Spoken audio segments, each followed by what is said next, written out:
Joseph Vijay எனும் நான்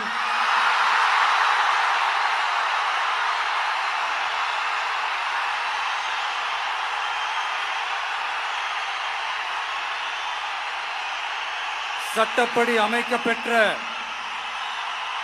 இந்திய அரசியல் அமைப்பின்பால்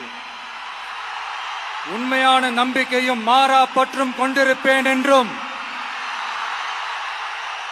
இந்திய நாட்டின் ஒப்பில்லாத முழு முதல் ஆட்சியையும் ஒருமையையும் நிலை நிறுத்துவேன் என்றும்